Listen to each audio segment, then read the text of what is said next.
Hi, it's James here from the Sprinkled Donut Forge, and I'm going to make something unusual out of something normal today. Got this old 4-way tire iron. It's got a socket in the end of it. When I look at it, I can't help but think, what would prevent you from making a spear out of this thing? Or a small harpoon? So that's what I'm going to do. We'll see if we're successful in maybe drawing and widening this socket a little bit to fit over a handle and forming a spear portion out of one of the legs of this. If it works out good, looks like I can make 3 more. So I'm going to stick this in the fire, pull it out. I'm going to work on it a little bit, cut it off on the hot cut, and see what we can do with it. Alright. Alright, she's coming out of the fire.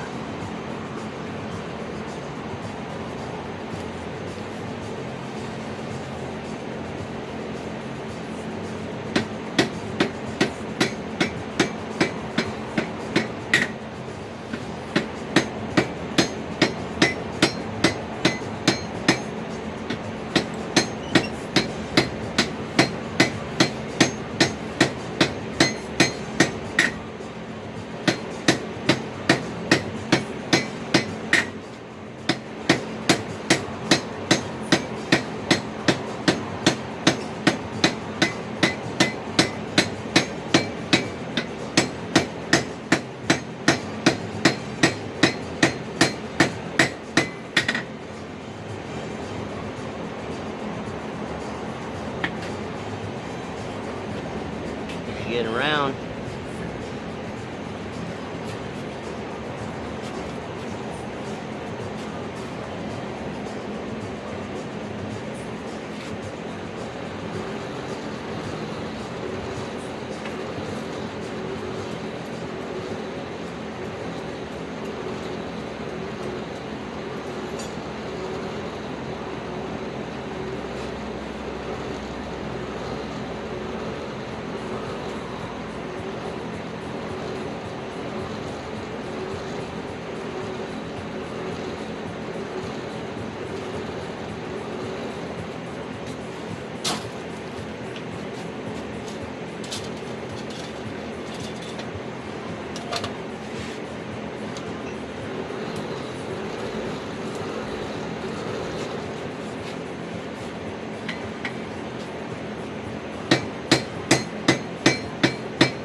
I think that's suitable right there. I'll need to punch a hole through it. Help secure it to the shaft, which I'll do at some point. Get this thing back in there and heat up some more of it.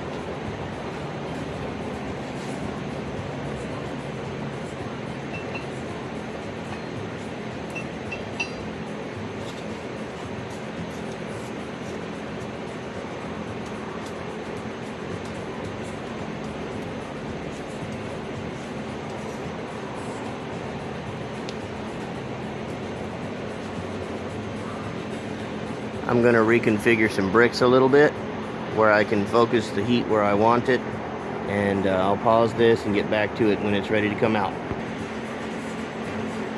Alright, it's ready to come out. I'm going to do a little forging on it and let y'all watch me do that.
getting a little bit of square and flat to it. I'm going to stick it back in there.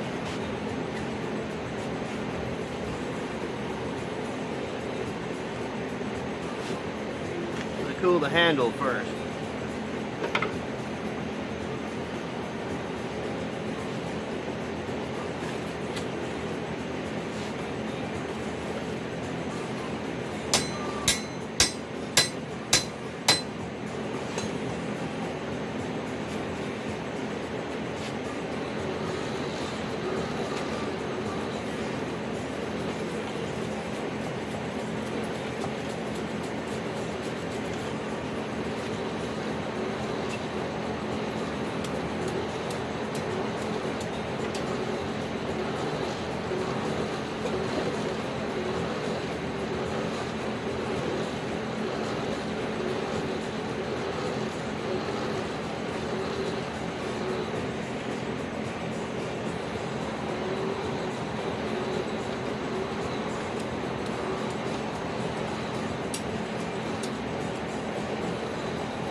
I'm going to clue you in on a little something you may not know.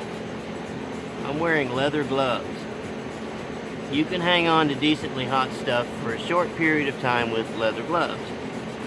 But by the time you start feeling it burn you, it's too late. You need to wear a glove you can easily shake off. And make sure that you always have a place picked out to throw whatever it is that's hot that you need to let go of.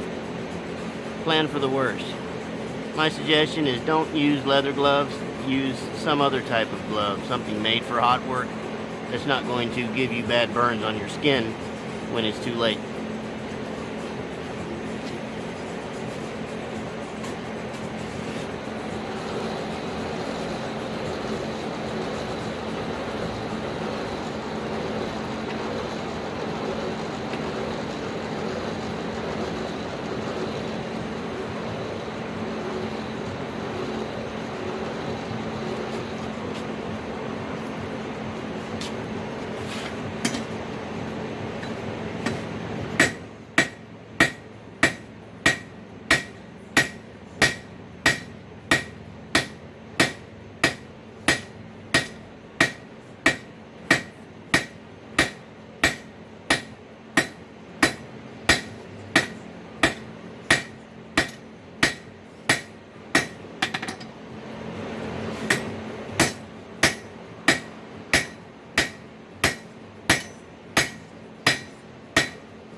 See there?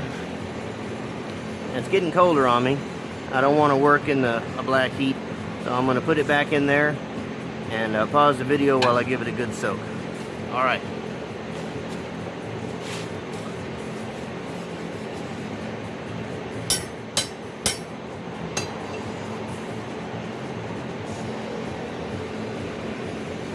And I'm going to try to make sure that you get as much real-time forging as possible so you can see how I'm moving the steel in this thing. Back in a moment. Alright, it's coming out again. Let's do some more to it. I've moved up to the 4-pound East Wing hammer rather than the remanufactured 3-pound that I made. And no, I'm not being paid to plug East Wing. It's widely available, and I tend to like their hammers.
There's the 4-pound I'm using. To be honest, the name doesn't matter a whole lot. It could be called the Yellow Malutzer for all I care, as long as it moves the steel the way I want it to. A little heavy to work with for long periods of time, but it will do the job.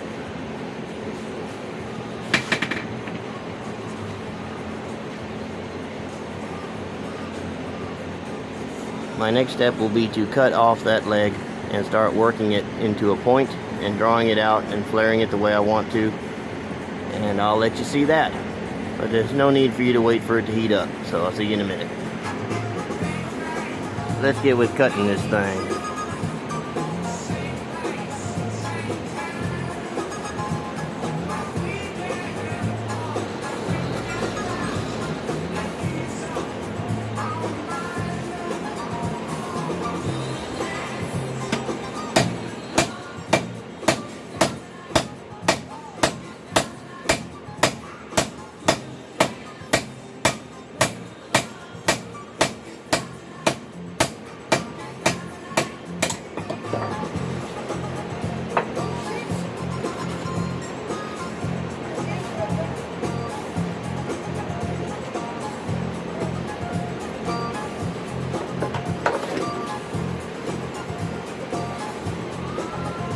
Looking promising. Let's hit it a little bit while it's red.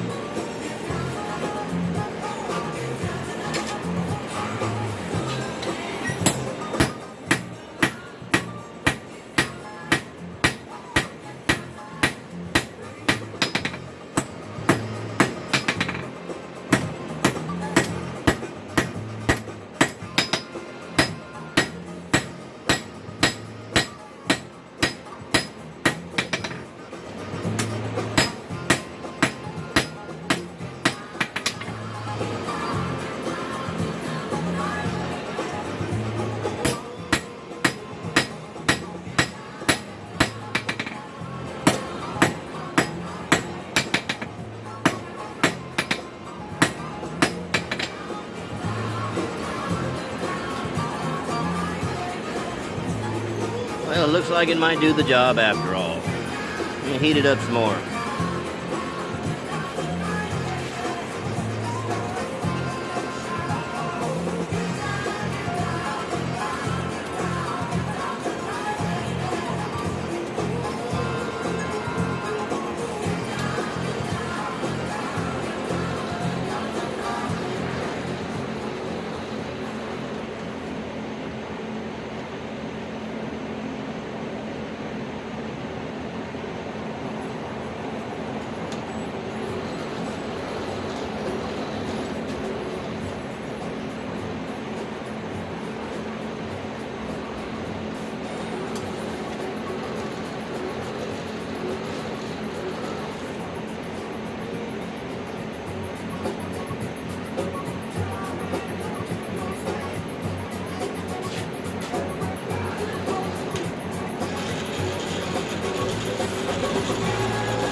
I don't know if you noticed what I was doing there, but you can push and pull the steel with the hammer.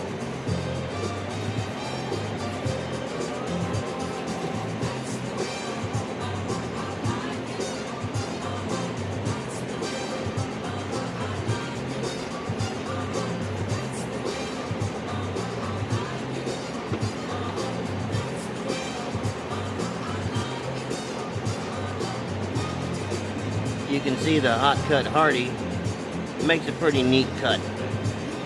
No angle grinder, no hacksaw. Heat it up and beat the thing till it comes in two.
There's a little bit of an indentation in this area where it's flaring nicely on this side, so I need to concentrate the heat on this portion right here to try to get that fat part to come on out to match this side. We're almost done here.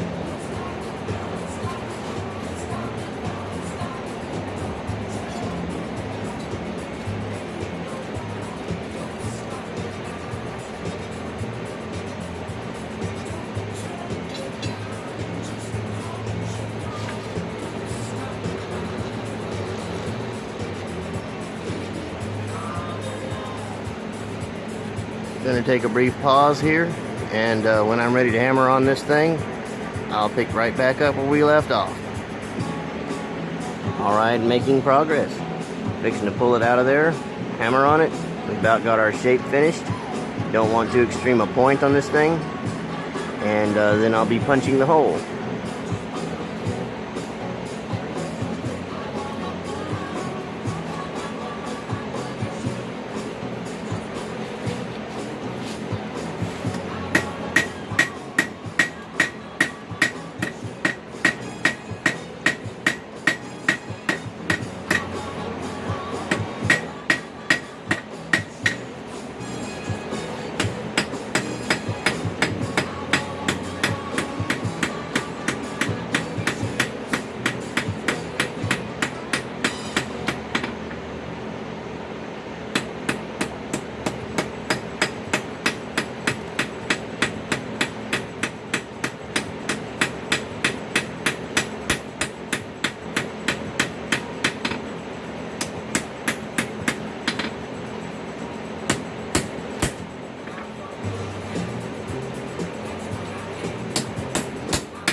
Well, I'm happy with that.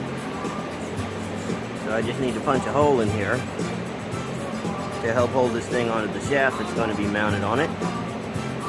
So I'm going to heat the bell end up, use a handle punch, and punch the hole.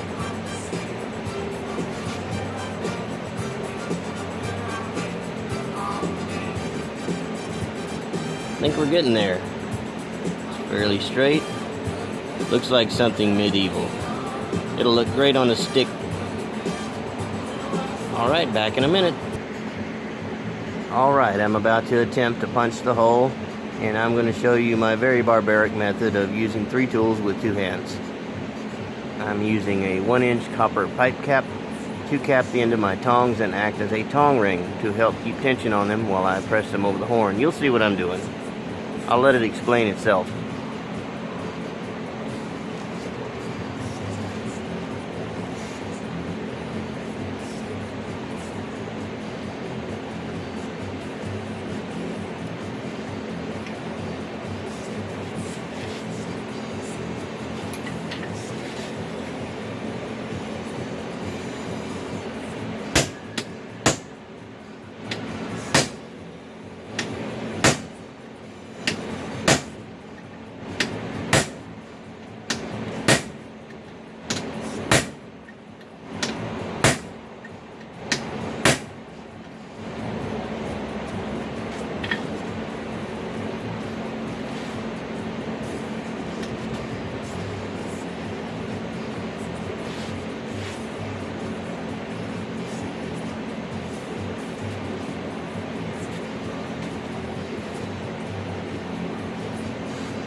You can see where I'm getting with this. I hope you can see that. One more heat. Better pause the video.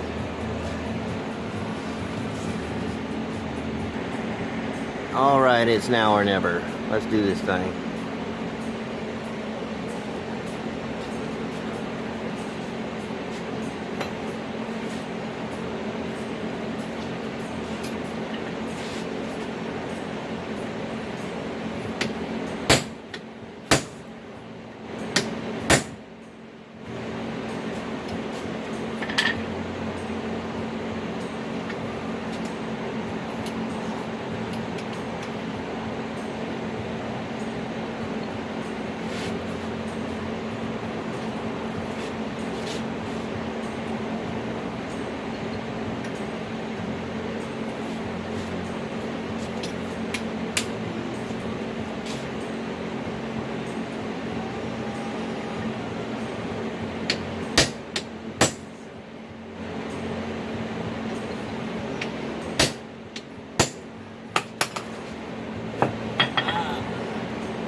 And there you have it.